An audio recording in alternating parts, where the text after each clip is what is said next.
And that's something which the government believes the people of Jammu and Kashmir now have to choose. See, the moment you give the power to the people and say that, listen, we want the elections to be conducted for you, you have to decide whether you want it or not. You would see the support for these elements also coming down, the humant going up, and of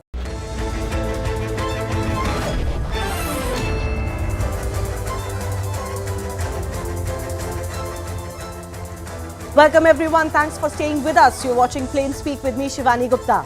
The start of 2023 was not a great one for Hindu minorities in Jammu and Kashmir, with twin attacks in Rajouri, where terrorists hunted down Hindus and specifically killed them. 7 people lost their lives, including 2 children. What has shocked the attacks is not just the blatant, bigoted targeting of the minorities, but the fact that this happened outside of Kashmir. The return of such terror activities in otherwise terror-free zones has become a new headache. Home Minister Amit Shah reassured the victims and their families, the larger minority community in Jammu, that the entire zone will be secured and the guilty will be brought to book. He was to meet the families of the victims today but couldn't due to bad weather, and thus spoke to them over the phone and assured them. Post the latest attacks, Union government deployed additional CRPF Jawans for area domination and has also started training of village defence guards as part of the local first line of defence. Can these VDGs be a successful defence against the new brand of hybrid terrorism in Jammu and Kashmir? Can the government ensure Hindus are not hunted down in Jammu at least? We will take those questions to our experts and guests joining us in just a bit. Let me take you through the big announcements that the Home Minister made today in Jammu after chairing a high-level security meet. So the twin attacks of Rajouri will now be investigated by the NIA, the National Investigative Agency, and the Jammu and Kashmir Police together. The Home Minister also said the police, which is the local police, the CRPF and the army, are all 100% alert. A 360-degree security grid for Jammu region has been announced. Furthermore, the Home Minister also said that the Jammu security plan will be implemented in a time-bound manner within next 3 months. And finally, which is also the focus of Plain Speak today, village defence committees or the village defence guards, all of them are going to be re-strengthened. So let me now break down what are these village defence committees or the new name village defence guards. These are civilians provided guns and ammunition to tackle militants in case of attack until the arrival of the security forces. Now they were, remember, set up in the 1990s to arm villagers for self-defence purposes. At that time, they tended to be more ex-military and police personnel. These guards and committees are now being revived after back-to-back terror attacks in Jammu and Kashmir, although the nod for this was actually given last year itself. Their old rifles are also being replaced. Now, one of the big demands is that for them to be successful, they have to have better weapons. Amit Shah today reassured that these committees and guards will be strengthened. The Jammu and Kashmir Police, the Indian Army the CRPF are already holding training sessions for these guards, and they will function under the supervision of the district SPs and SSPs. So an idea that was borrowed from the 1965-1971 war that was implemented then in Kashmir in 1990s. Later, it just subsided because the need did not arise, is now coming back. With these village defence guards coming back, can they succeed in countering the terror that is now rearing its ugly head, especially outside of Kashmir, and especially against minorities? That's our big debate coming up.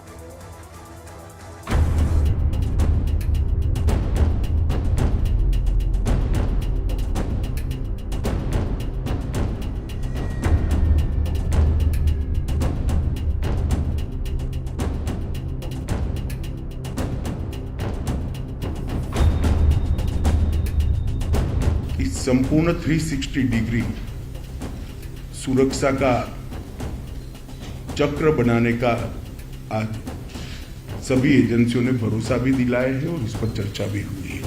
जिन लोगों ने भी ये घटना करी है उनको Jammu Kashmir police बहुत कम समय के अंदर नसीहत करेगी। धारा 370 हटाने के बाद ये 3 साल में सबसे कम घटनाएं भी हुई है, सबसे कम मृत्यु भी हुई।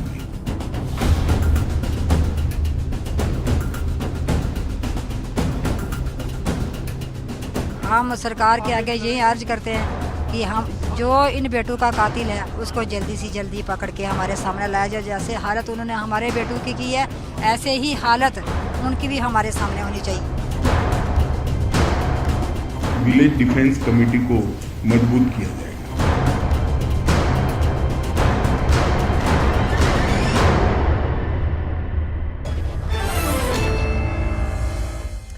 Lieutenant General KJS Dhillon, former commander of the 15 Corps, is joining us. I want to understand from him what does he think about the new situation in Jammu and Kashmir, especially outside of Kashmir. Let me begin by asking you, sir, the challenge that we have discussed in the past too of this hybrid terrorism and the terrorism that is specifically targeting minorities in Jammu even. What do you make of this situation and the challenge we are facing? First of all, this incidents which have happened in the Jammu Rajouri area against a minority unarmed innocent civilians, including the women and children, this is a desperation on part of the terrorist and in turn on part of the Pakistan and Pakistan army. Since situation in Kashmir, ever since abrogation of Article 370, is improving with every passing day. The peace is returning, the tourists are returning, the economic activity is going up, schools are functional, the infrastructure development is happening. So this is not acceptable to Pakistan.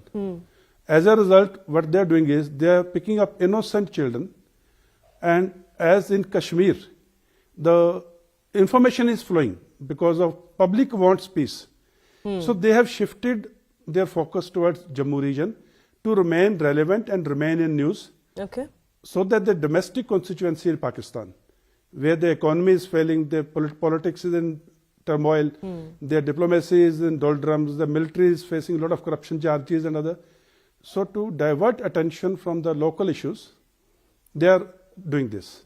Yes, there are challenges, but the village defense committee system is a time-tested system, and in this incident also, the village defense committee personnel did a wonderful job.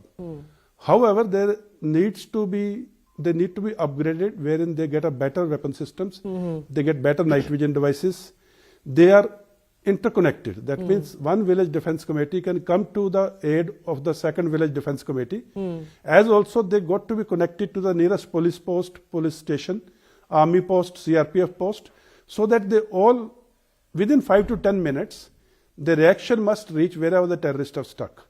So the village defense committee of that particular village will be able to hold on or will be able to contest the terrorists for initial 5 to 10, 15 minutes.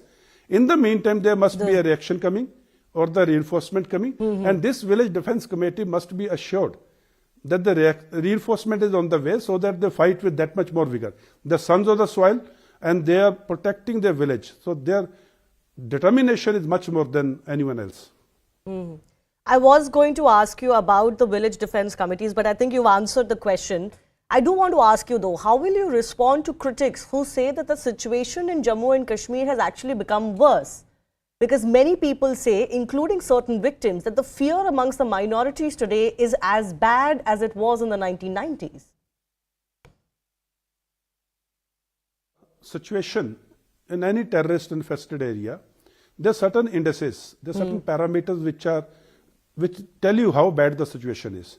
Situation is how many terrorists are active in that particular area, how many terrorist initiated incidents take place every month, how many terrorists are getting killed in the encounters, how many innocent civilians are getting killed in the encounters, how many new boys are getting recruited into the terrorism from that particular area.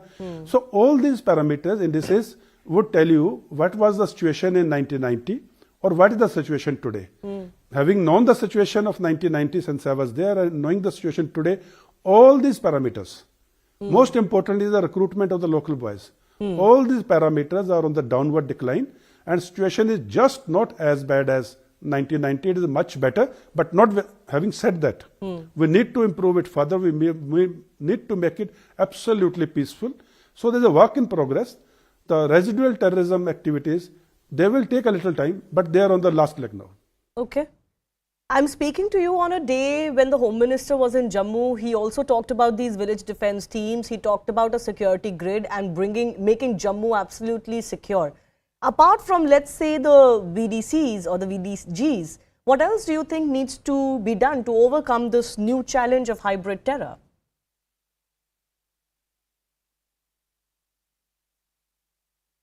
Honorable Home Ministers in Jammu to review the situation and get to know the on the ground situation. Because once you go to the ground and people give you the briefings and feedback and presentations and they show you the situation and you meet all the stakeholders. You meet the security forces, you meet the civil administration, you meet the locals, villagers, politicians, all the stakeholders of that area. So you get a wholesome picture. Once a person as senior as the Home Minister of the country, he gets the wholesome picture, he can give some on-the-spot decisions and he can give some directions which will be followed up in much better, with better expediency, since it has come from the office as high as the Home Minister. Your point about what more can be done. I told you, first is the village defense committees need to be strengthened. They need to be given an assurance that they should hold the terrorists for 10, 15, 20 minutes. Yeah. The reinforcements will reach. Third is their communication has to improve. Their bulletproof gear has to improve. Their transmission by road so that the QRTs can move to the village wherever the terrorists have struck, that has to be provided, transport. So all these things will have to be given, plus the additional reconnaissance by the ground means of the security forces personnel, that includes army, CRPF, police, and visiting these villages, which are especially the remote villages, to give them the feeling of assurance and exchange of mobile numbers. So that in case a grazier sees some terrorist outside, he can call up the person concerned from the security forces and give advance information. So that the security forces can react in time and avoid any massacre or any terrorist activity. It's very essential that locals have the mobile numbers of all the responsible people responsible for the security of that area. Okay. These are just a few of them. There can be many more. Well, I leave it at that on today's day. Thank you, Mr. Dillon, for joining us and sharing with us your expertise on how the Kashmir situation or the Jammu situation now needs to be tackled. Let's open this up to our guests joining us. Shazia Ilmi of the BJP with us, Najmu Saqib of the PDP, Major General G.G. Dwivedi, defense expert, and Aarti Tikku, founder and editor-in-chief of the New Indian, Kashmiri Pandit herself, joining us on the show. Najmu Saqib, let me begin with you.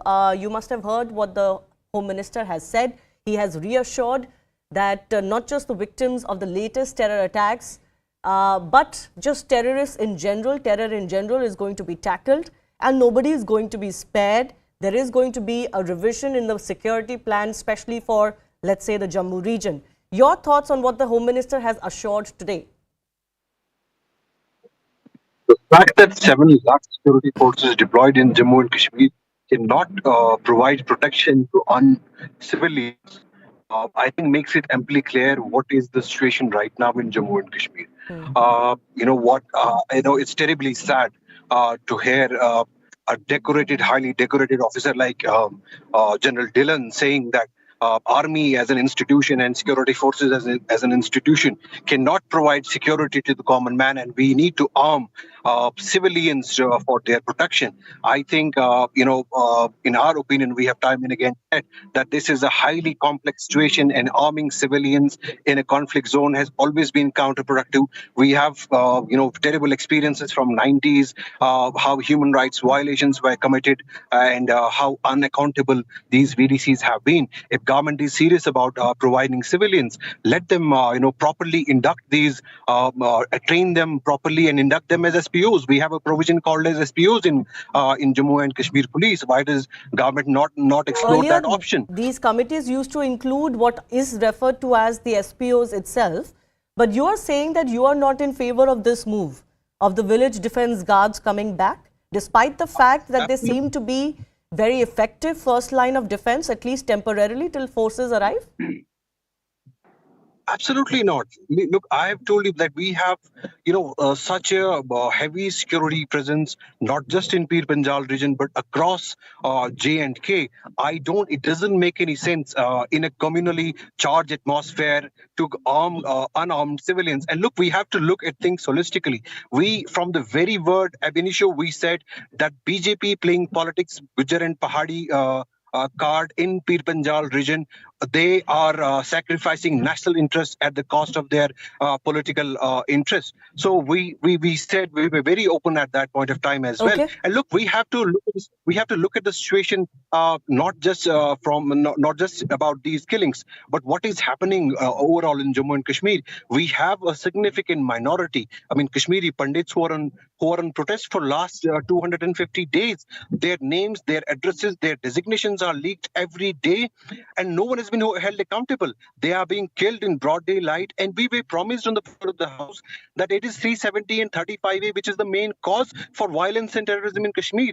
So who is to be held accountable now that 370 No, I has think been people had abrogated, argued 35 that has been Article taken away? 370 and 35A are instruments of separation and separatist mindset.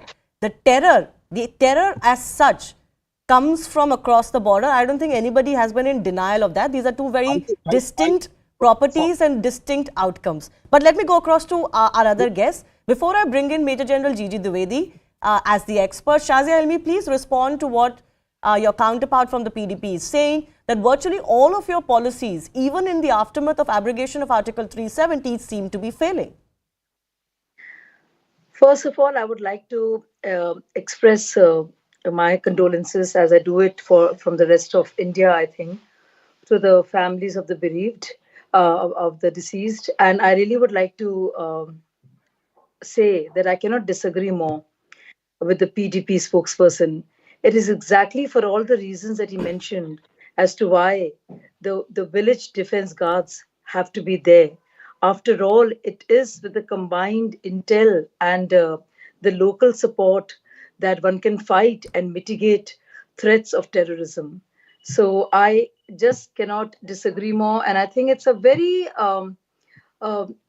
vicious way to justify these attacks, done not so surreptitiously by the PDP spokesperson, when he actually brings brings to the fore the argument that it was the abrogation of Article 370 that is leading to this.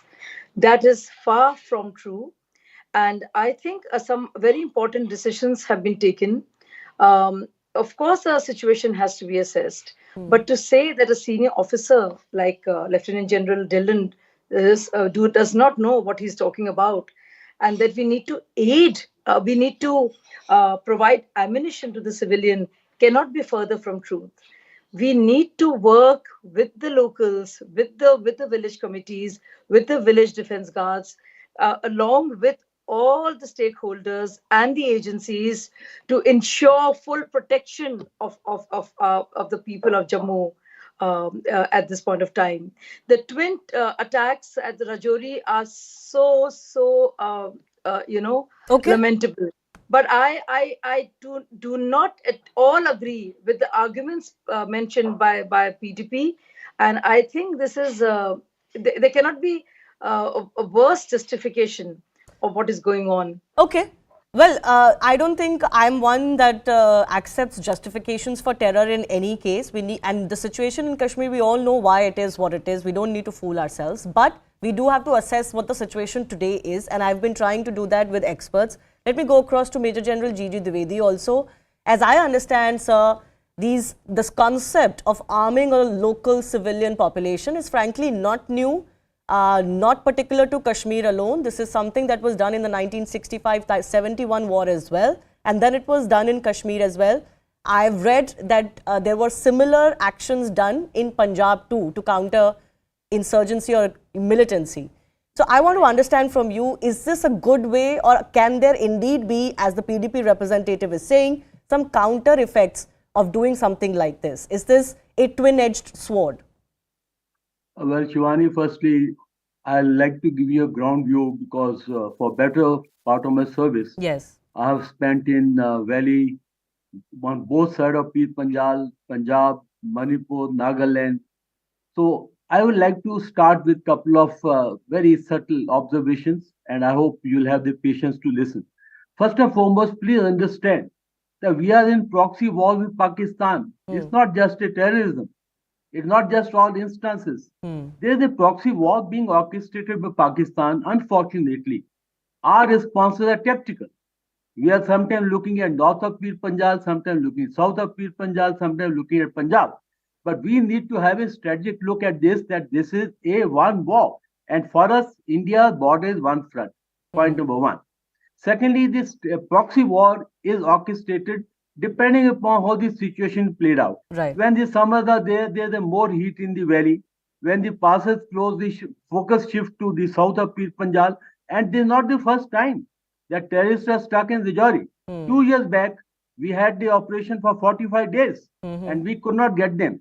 And then comes Punjab. We are having drones coming. You tell me, from a country across, the drones are coming. We are doing shooting practice within our own territory. What are we going to do?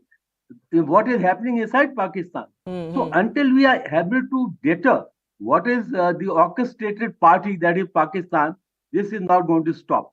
That is the strategic point of view. Now, coming to the tactical point of view, you see, now abrogation of Article 370 was a good move because it was required. And I have spent a lot of years in the valley, because until we had the political, kind of a umbrella, until we had the political will, we could not have moved forward, and that was shown by 370 and Act 35A, because there was a nexus between politicians, between the police, and between the terrorists. Now that nexus was broken. Definitely is a good move. Okay. But what further? Until it is a people's war, because you see, proxy war cannot be defeated by the army, by the police, by the paramilitary forces, by one party or the other. It's a national war. So everyone has to put their hands together. Now coming to beside the security forces, now the village defense committees in my time, now they are village defense guard. It's a good tool because it's a part of the, fighting the proxy war. And these are the first responders. When something happens, the village people armed, and number of them are ex-service people. Let me tell you, they have very good capability to fight the terrorists after terrorists are just half-baked trained people. And these, village guards, most of them are ex-service people. They have fought wars. They have seen the action. So when they are armed and armed well, not with the vintage weapon, but with a good weapon, they can be very effective. So I like to put the whole thing in perspective. Let's have a national policy to fight the proxy war. Let every element must be put together, whether politicians, whether the security forces, the citizens must all come together and not look at this as north of Pir Panjal, south of Pir Panjal, Rajouri, Punjab. It has to take a one integrated look. Until we do that, you will see we'll keep getting the instances and we'll keep politicizing these issues, not taking as a national issue, because security is a national issue. It is not one party, not one element, but it has to be integrated all together. Yes, and the point that you made initially about what are we going to do about what comes from Pakistan, and ultimately all of this emanates from Pakistan, I think is not lost on anyone. And fundamentally, that's also something we need to look at when we are fighting this proxy war. We need to look at the source of this war as well, as many in the valley may try to deny what the real source of this war is. But Aarti Tikku, I want to understand from you, everything that the union government is doing, do you think it is going a mile or a long way in assuaging the fears of the local minority communities? Because several of them, don't seem to be very convinced that they can be safe in Kashmir and now even possibly in areas around Jammu. Look, Shivani, the fact is that minorities in Kashmir as well as Jammu region are vulnerable targets. And unfortunately, the PDP spokesperson will not blame the major culprit, the perpetrator of violence against minorities in Kashmir, basically Pakistan and the Islamic jihad weapon that Pakistan has been using in Jammu and Kashmir. So now the efforts and the initiatives that the government of India has been taking since 2019, I would say that it's a mixed bag. Several initiatives have been taken to recover the lost ground, which in fact the conflict entrepreneurs, including the PDP, ceded to separatists, ceded to Pakistan, ceded to Islamic jihadis in Kashmir. Some of the initiatives have helped, in fact, to retrieve that ground in Kashmir, and that is the reason that separatists, that is the reason Pakistan-sponsored jihadis and all the anti-national elements are now changing their direction and focusing on Jammu region. That is precisely the reason we are seeing a greater number of attacks against minorities, because they are the most vulnerable targets. And if attack one minority member, it is going to trigger a fierce psychosis amongst the minority communities, because it brings back the memories of, for example, ethnic cleansing of Kashmiri Hindus in 1990. And it, of course, will, it will evoke a very strong reaction from minorities.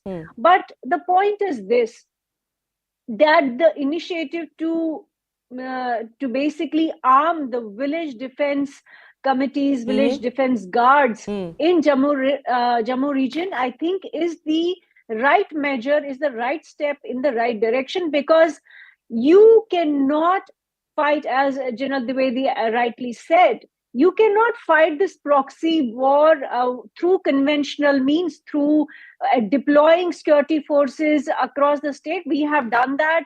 We've been there in the last 32 years. Security forces alone cannot fight it. You have to also, if you asked me, my personal recommendation, I would say that Jammu and Kashmir will always remain a very vulnerable state, because it borders the terror state of Pakistan. And therefore, you need to have out of the box and an unconventional way of fighting this proxy war, restoring confidence in security establishment. And one of the initiatives would be to arm the common people who can defend themselves in highly terraneous, regions of upper Jammu. Remote areas where you cannot have the kind of presence of security forces as you can in other areas. So these are obviously, the terrain also makes a big, impact in how your strategy evolves, and the remoteness of the areas involved here. I've run out of time. I do thank all of our guests for joining us. One thing is very clear, something we've been saying for quite some time. The entire Jammu and Kashmir policy and strategy of the union government is on test. And every time these attacks take place, it does come under more scrutiny. We'll have to wait and see if they're eventually successful. Obviously, nobody suggests that this can be successful in just 2-3 years. It is a long-term strategy. On that note, time for us to slip into a very short break. But here's a reminder, something special coming up on the other side. An exclusive conversation with the team who made the Netflix series Trial by Fire. This is, remember, based on the Ubhar Cinema Hall tragedy and takes you through the struggle of Neelam and Shekhar Krishnamurthy in fighting the 20-year-long legal battle for justice.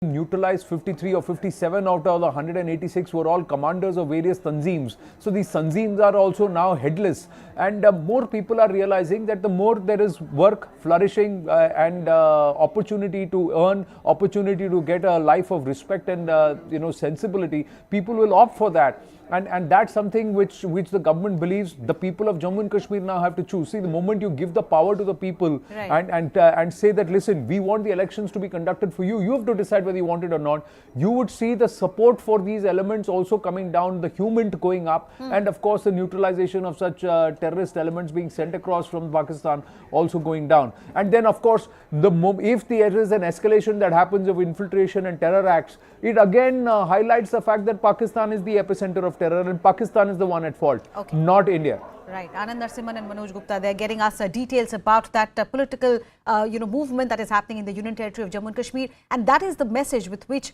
Union Home Minister Amit Shah is scheduled to land in Jammu in a short while from now.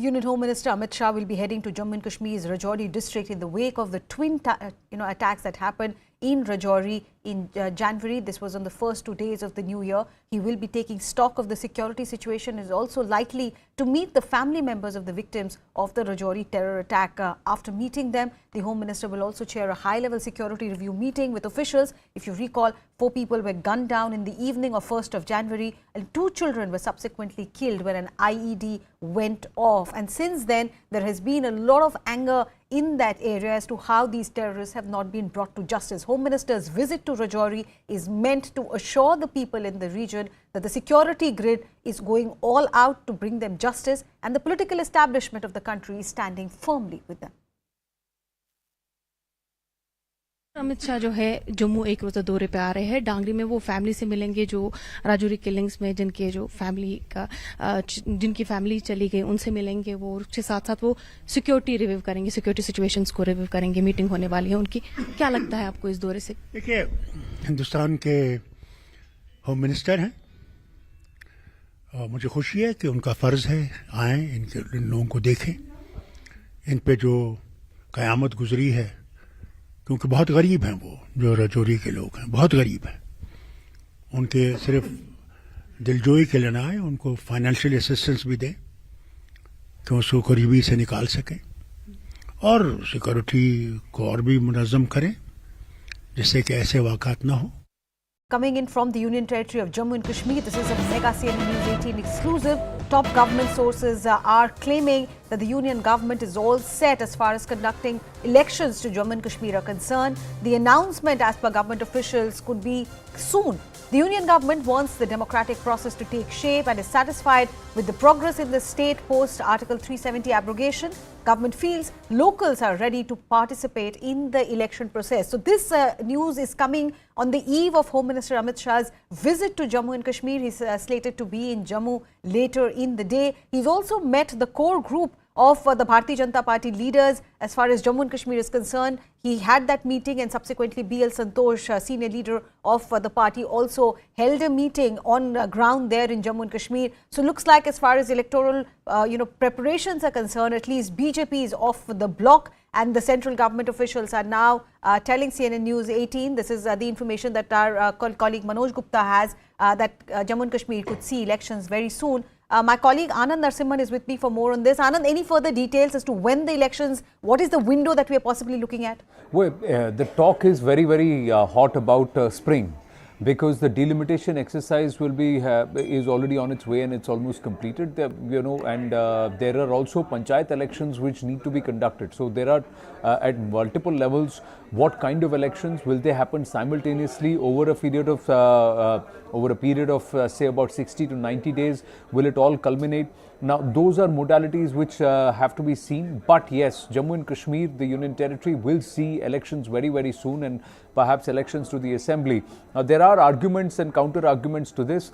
Many believe that they are ready. The people of Jammu and Kashmir are ready. Voices within the government also believe that it is high time this is done, because it's more than nearing about 4 years since the abrogation of Article 370. So before the 5th of August 2023, they want the election process done, because they also want to show to the world, and of course a global narrative that's being trying to pitch, that democracy has been jailed. All of that will now be junked.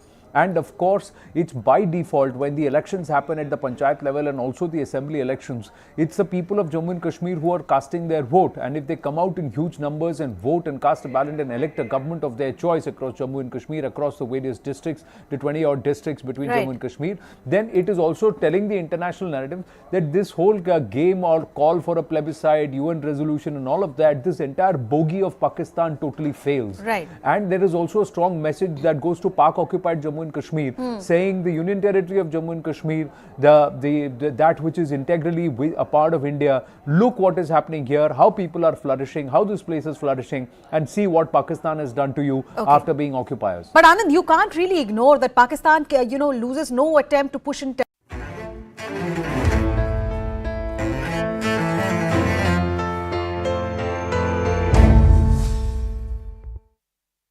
On 13th June 1997, 59 people died of asphyxia in a fire in Delhi's Ubhar cinema during the screening of the Hindi film Border. Over 100 were injured in a subsequent stampede. What followed next was a tortuous 25 years of trials and tribulations. In the end, one is still left wondering, was justice truly served? The Upar tragedy and the legal battle thereafter is etched in our collective memory. It is in many ways a landmark case, but is it also a cautionary tale? I want to take that conversation ahead with the couple who fought that battle and the makers and cast of a new Netflix series on this tragedy. Joining me is Neelam and Shekhar Krishnamurthy, who lost both their kids in this tragedy and fought a long legal battle for justice. Abhay Deol and Rajshri Deshpande, who play the couple in the Netflix series Trial by Fire, and the director of the series, Prashant Nair, all joining us. Thank you for everyone to be with us on CNN News 18. This Netflix series is based on the book by the same name, written by Neelam and Shekhar, and the series drops January 13. I want to begin with Neelam ma'am here. Writing a book can be a very cathartic experience. Was the making of this series also cathartic for you, or was it difficult to go through everything that you went through when you're putting it on film, See, I was only involved in writing the book. I wasn't involved in the series. All that I did was I met Prashant and they had the book with them, and whatever other material they required, I shared all the material with them.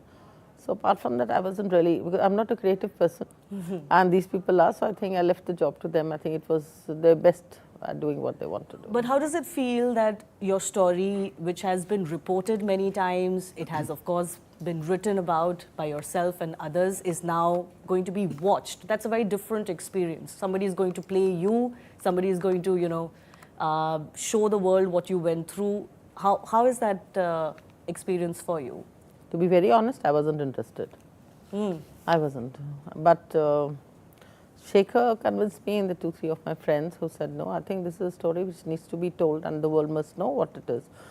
How you've really fought, you've been so resilient, you've patience and perseverance, what are the obstacles, and probably that's the only reason I wrote in the book. And in fact, the book is much more exhaustive. They can't put everything together in 6 or 7 episodes. So I think that was the only reason I agreed, because people must know, one, about that how difficult it is to get justice in this country. That also, when the case is so open, it's an open and shut case. It's like you see the swearing in of the Prime Minister on the television. Everybody saw how people died, how they were taken out from the balcony, the dead body was brought out. Everybody knew who the owners of Upar. Yet it's taken me 20 years, odd years, to prove that they were guilty right up till the Supreme Court. And yet they've been allowed to walk free. So this is the kind of a country we are living in. I think people need to know that whether they really want to waste their time and resources to go to the courts to get justice. And is this justice? No, this wasn't justice. This was a judgment delivered by the Supreme Court, which is of no use to me. Maybe it can be used by the other accused to get scot-free, citing their old age. That indeed is the complexity of this case, Shekharji, isn't it? But she said that, you kind of convinced her that this needs to be done. Why is that? The reason is that the book, exactly, book hardly, I wouldn't expect that the people would have read the book, or maybe 10,000 people, 15,000 people. Not the masses. Not the masses.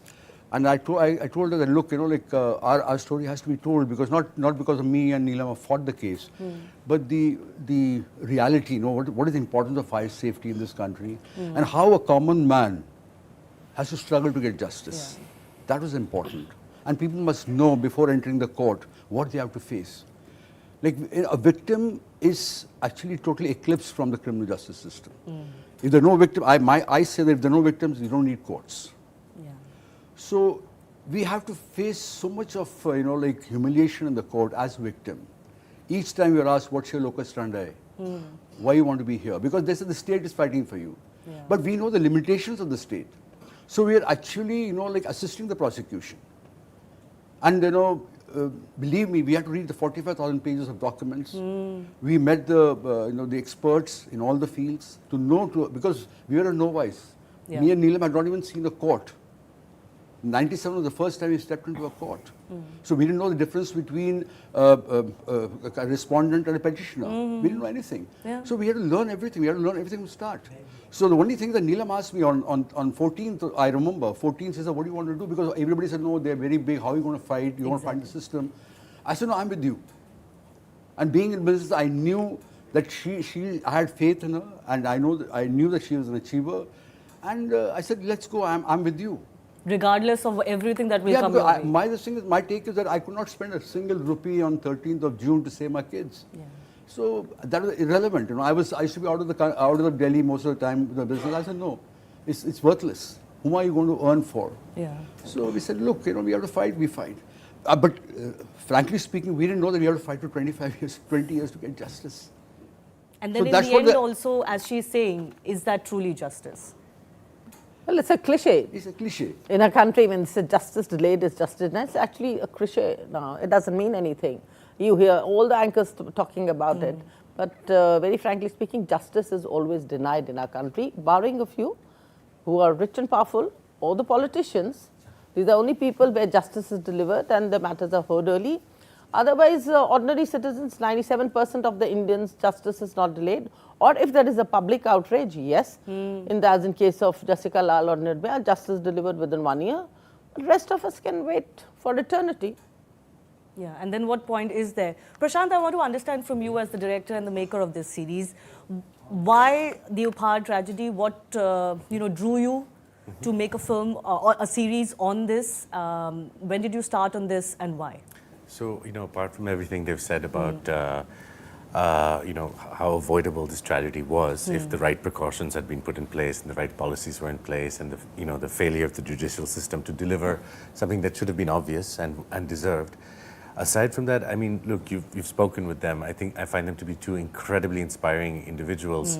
After suffering such a devastating loss, they got up, they stood up, and they began to fight for what they believed they deserved. And they didn't stop, and they went on and on in the face of numerous obstacles for so many years, every day showing up and having to revisit things that no one should have to revisit in the process. And for me, it just felt that sharing this story might inspire other people to do the same, and that perhaps this is what it really takes to make change, this kind of fortitude and resilience that they are shining examples of. So I was inspired, and I wanted to share their story and tell their story, because I felt that if we can find even a fraction of their courage and their strength, then maybe things would be very different. And so that for me was what really drew me to that. I want to speak to Abhay and Rajouri also, because you portray Neelam and Shekhar. Abhay, let me ask you this. As an actor, of course, you've done all kinds of roles. You are known for someone who likes to do gritty, very real stuff. But how do you approach something when you're portraying a real life person whose life is pretty well documented, and they have documented their struggle in a book? How do you approach something like that? Is that tougher? Yeah, so it's not a question of tougher. Each thing has its own, so to speak. So for example, if this was a fiction, it would have been easy to get into it, do it, and get out of it and move on. This being a true story, and then it also being as tragic as it is, was more difficult to get out of, and in an ironic way, easier to get into, because if you're just taken in and surprised and shocked by, well, not just the incident, which I was aware of already, but their journey and what they stand for and what they went through and why they did the things they did. It just inspired you to get into it. It didn't take much. Obviously, a director helps, so he didn't want us to necessarily meet them and mime them and get their superficial characteristics of how they speak and walk.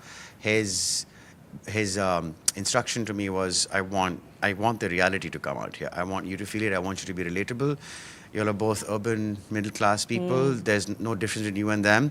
I want to get into the truth of this matter, and I want to bring that out of you. Obviously, he was coming from his own truth. He was coming from his own conviction. He was coming from his own point of view. And I was just imbibing that, really. It's like, one of the things you're most afraid of when it comes to true story is exploiting it. And Prashant wasn't coming from a space of exploitation. He was coming from a space of concern and inspiration. Concern because this is historic, and what Shekhar stands for example, is let's get policy in there, let it not happen to anybody else. What Neelam stands for is let's get justice so that people will, be more careful next time, and they'll know that our lives matter. So that was really the base that I took, And honestly, the toughest thing was really getting out of it, not getting into it. It lingers, isn't it, a story like this? Yeah, it lingers, and it's still hard to, like, imagine this happened to you. And that's one of the things. In fact, it's unimaginable. You know, you can't truly put yourself in. You can imagine it happening to you, but you can't imagine the pain. Yeah. You don't know exactly what you will feel. You won't know what you feel. You would think you'd be sad, of course you would. You'd think you would cry, of course you would cry. But I don't think you could actually really understand the pain of losing a child. Did you actually lose a child? You can empathize with that. You can theoretically understand it, but not experientially. These are one of those things that, you wouldn't wish on your enemies. Yeah. Rajshri, what about you? You're playing the central role of Neelam Krishnamurthy, who has, fought through, and, she... how do you portray that kind of resilience and also helplessness at one level? Because as Abhay was saying, these are middle-class families who were fighting against the big and mighty. Literally no one supported you at that time. Everybody felt that this was either a pointless exercise or it's going to be a hurtful exercise for you. And yet, the two people go on and do it. How do you bring that in your on the screen? When the casting director and Prashant Nair approached me for the role, and after all the process, Prashant said, okay, you're on board and this is the material. Before that, I was not knowing like a lot of details. Of course, I knew that there is something happened, but that too through my mother and all. But I was unaware of many other things, because we get into our mundane life and things happen and we move on. So when I was going through the material and I was going through all the footage and everything, and I was going through tons of emotions, from rage to from anger to so like everything at the same time. And I was thinking that how unaware we all are about so many things. How we just don't pay attention to so many things. We just look at it, oh shit, this happened, and we move on with things. And we don't even feel that, it can happen to you. It can happen to any one of us. Yeah. So I was, of course, going through all that and preparing Neelam, or understanding Neelam it was not that easy. I had to, because most of my characters, I had to go through a process. I always feel that I'm never on a holiday, because I have to constantly absorb and understand, and I constantly see people to, maybe this is something which that character cannot. So I'm never on a chutti. So, but Neelam was different.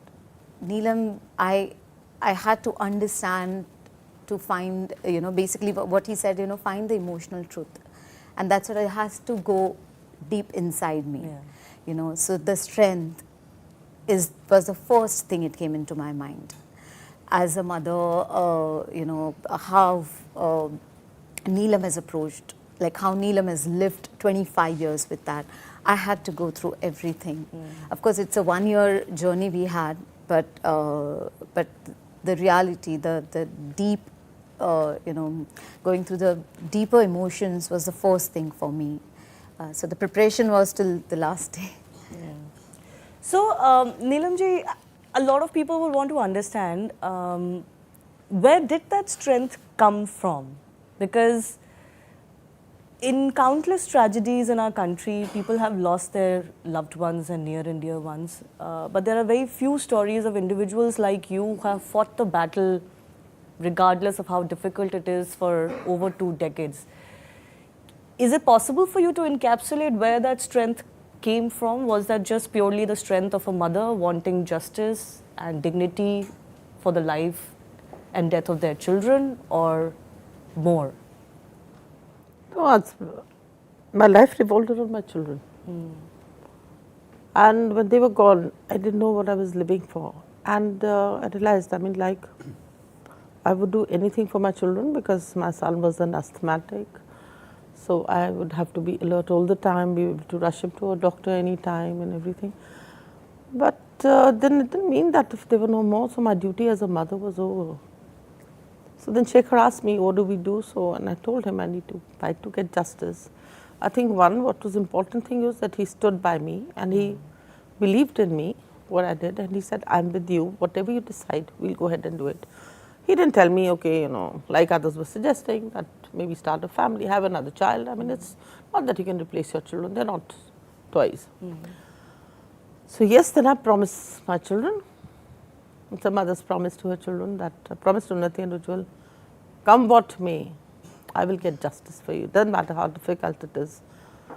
Because I know myself, once I decide to do something, I do it. I don't give up halfway. And no amount of, you know, pressure or anything worked on me. I knew it would not, I would never give in, irrespective of who the person was telling me, because I don't listen to anyone. Not only were you fighting the big and mighty in this case, but I believe you were cajoled in many ways to give up the case. You were offered money. You were even your life was put under threat, and yet through all of that, you continued on. Absolutely, because you see, number one, I became very fearless. Because I had nothing more to lose. I had lost the most precious thing in my life. So both me and Shekhar, we said, okay, fine. Maximum these people can do is, they can kill us. Nothing worse than that. So we were prepared for that any time. So it's okay, if it happens, it has to happen, it has to happen. And money is one thing. You see, when on that day we couldn't spend anything on our children, so money is not important for us. What worth is what money What are we going to do children? with the money? If we couldn't spend a penny on our children, and not that, you know, we didn't have money, we have plenty of money that day, the day the children, you know, it happened. But we couldn't spend anything. I couldn't do anything. I couldn't even take them to a doctor. I mean, your child falls sick. Every parent prays to the God. We didn't even get that opportunity to pray, oh, please save them. I mean, all I know is by the time I went and lit the lamp in the house and say, God, because I had a sort of, you know, I started feeling uneasy. I went and lit the lamp, went into my mandir and lit the lamp saying, wherever my children, I hope they're safe. Later on, I realized by the time I had done it, there were no more. And that's the last day I lit a lamp in my temple. The last time I went to a temple. I mean, I stopped believing in God. What is there? What can I ask him now? I've lost the most precious. So I think, and of course the money didn't matter. Threats, I told you already. And also along with this, I have to fight the system. It isn't easy to fight the system. You know how this country works. There's so much of red tapeism at every stage. There is a lot of bureaucracy involved. But I would say I was fortunate at some places. I've come across some good bureaucrats. They have been empathetic. They've been helpful. And obviously for reasons enough, I can't name them on the show. I've not named them in my book. But yes, deep down here, I'm very obliged. You know, I watched a few episodes of the series and two things really struck me, Shekhar. One is that even ordinary people, people you've known on your life, possibly well-meaning people, good people at heart, gave up on you and almost turned on you, right? There's an instance of your neighbor, for example, that is portrayed. And the second thing that really struck me is when Neelamji is going to meet, you can call him a bureaucrat or an official of the electricity department. And the man says the report in itself is action. Yes. Unfortunately, that's the problem in India, right? You'll get a report, somebody will say these are the problems, you'll even get a committee formed, and that is action. What happens beyond that is the issue. You know, it's just thrown an obscure corner of any department. That's what happens. But when Naresh Kumar gave his report, 15 days, he gave the report, and an excellent report, which dealt with everything. The first thing we went and asked him that, yes, we want the copy of the report. First, he was a little, you know, like he was reluctant. But after that, knowing Neelam, and she took up the matter, he called up, he said, no, come and take the reports. So that was the starting point. That is the thing where actually we read and said, what happened in there? Everybody could have been saved. It was an avoidable tragedy. What they had to do was just open the door, let everybody walk in, because the right side of the balcony, the smoke affected after about 20 minutes. So what they did was that they, you know, like they blocked the gangway, they blocked one of the exits for the VVIP box, the 8 servers of the family. And all those, and my kids were sitting A4 and 5. Had there been a gangway and an exit, they would have just walked out. All the people from the right side, not only my kids, even all the people from the right side would have walked out. So unfortunately, the people died of asphyxia. And most of the people, when they saw the smoke coming behind the screen, they thought it's a special effect because border being a film, you know, 1971 war, they thought probably it's an effect. And fortunately for the people sitting in the auditorium, everybody got out because there was 4 exits which was throwing you out on a service lane. So when we read everything, everybody could have been saved. Nothing was working that day. PA system was not working. They didn't have an emergency light. The footlights were not burning. The exit light was. How can you run a theatre? Being a builder, you know the rules. You have knowledge that yes, you have to have one door for every 100 patrons. How can you be so callous? Yeah. In providing basics. I wish I could say that the situation is different, but unfortunately we haven't quite learnt our lessons, and that is why, Prashant, this story is so important, isn't it? It needs to be reinforced. Absolutely. And as citizens, we need to be more aware as well of what we should demand from, when we go to these establishments and their services. Absolutely. I mean, in terms of the judicial system, the last figure I read was 4.5 crores cases stuck in the courts. And I read recently also that the Mumbai Fire Brigade gets almost one call every day because of a structural collapse. So as we grow and as things grow, these are critical things because they're the foundations of our growth. So I feel their story is unfortunately more relevant than ever today. And Rajouri, what do you think is the central message that people will get when they watch this story? Is it of hope, or could it even be of hopelessness? I feel, the most important part is what has happened will happen to any one of us. So, learn and make sure that it doesn't happen. So, make sure, stand up. If it happens, stand up for yourself, stand up for others, stand up for the whole society. Come together. So, I feel that is something which, it's the most important from Neelam and Shekhar and the whole Abu team. Come together and fight what is right. Even if you're fighting someone big and, seemingly unsurmountable challenges. Abhay, I want to end with you. I started the show by asking that this is, of course, a landmark case. In many ways, it has set precedents in our country. But is it also a cautionary tale that you can fight for 25 years and, as Neelam ma'am is saying, still feel that not what needed to be done was done? Like, there's very little price, for example, those accused in this case have paid. And the time it has taken is just so enormous that it almost loses its meaning. According to you, what is the central message of the story as you portrayed in the series? Will people be left with more hope, or with the idea that the power of one is as important as it's always been, or something more pessimistic? No, I think just taking from what you said is we are under a system that does tend to delay, that does take time. We have many systemic problems. Corruption has always been there, an issue. But it's within that system that both Neelam and Shekhar have, I think they've come above. They might not think so. They might feel that there's a long way to go. And from their perspective, I can see that because they are going to fight till the end. Until the end is not complete, it's still a work in progress. But in that process, they've done so much. They've opened so much. So when you say, is it a cautionary tale? Well, it's a tale. And it gives people like us inspiration to then create. Now, when this goes out there, the book was out, now the show will go out. That will have an impact on those who read and those who view.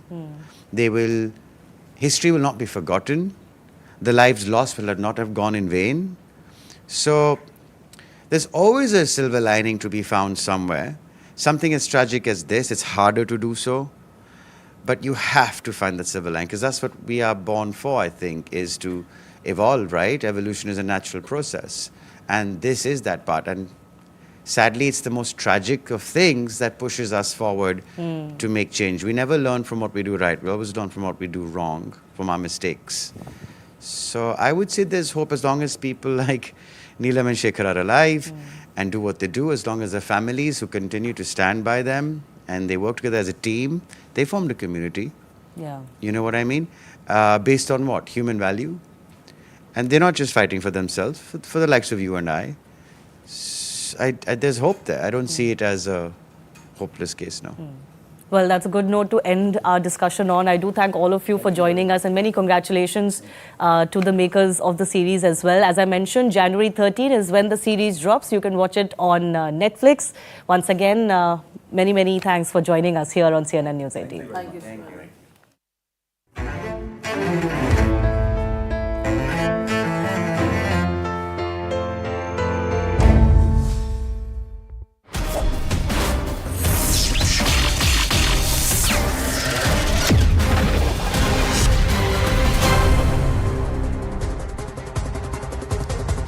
Namaste, Jai Hind, and welcome to this edition of The Right Stand. I'm Anand Narsimhan. We've got plenty of ground to cover down south in Tamil Nadu, to what's happening over in Australia, but more importantly, closer, how the Chinese are getting really edgy about this entire treatment of Uyghurs in East Turkestan. That's what we'll start with, ladies and gentlemen. Big news coming through. It's a CNN News 18 mega exclusive here on The Right Stand.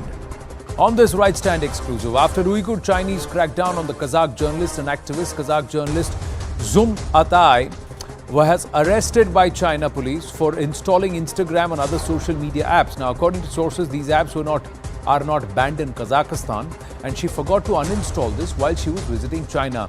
The Chinese authorities and the police in their detention reports have said that she was traveling to some restricted areas. In other allegations, she was in touch with some Kazakh activists for anti-China activities. Now she is being released, but China authorities are also not allowing her to go back to Kazakhstan. Sources say that she was actively championing the cause of Uyghurs and the treatment of the PLA and CCP of Uyghurs in East Turkestan, or what China calls the Xinjiang province or new territory. Xinjiang means new territory. China has been doing this as Kazakhstan's also harboring, sheltering and also offering asylum to a large number of Uyghurs in their country. Sources also say that China wants to complete the crackdown on all Central Asian nations because of their pro-Uyghur support. Sources say that Chinese concentration camps verified mainly by the residents of these Central Asian nations, and even ISIS is upset with China on the Uyghur issue and has repeatedly tried to mount attacks. 2 attacks already aimed at the officials, one of them going awry. Abdul Hakim Idris, who's the Executive Director, Center for Uyghur Studies and also an author, is with us. Abdul Hakim ji, namaste. Thank you very much for joining us. Now, this is the latest in a slew of crackdowns by the Chinese, not just on their soil, in East Turkestan, but also across the globe, where they have targeted individuals who have tried to raise the Uyghur issue. Now, in this case, it's the story of a Kazakh journalist. Yes, unfortunately, this side of the story never covered by the media. I'm glad the CNN News 18 covering this story, because we are just talking about the more than 3 million Uyghur and Kazakh and the other ethnic Muslims are in the concentration camps and in detentions, but never we talked about their wealth, their poverty, what's happened their land.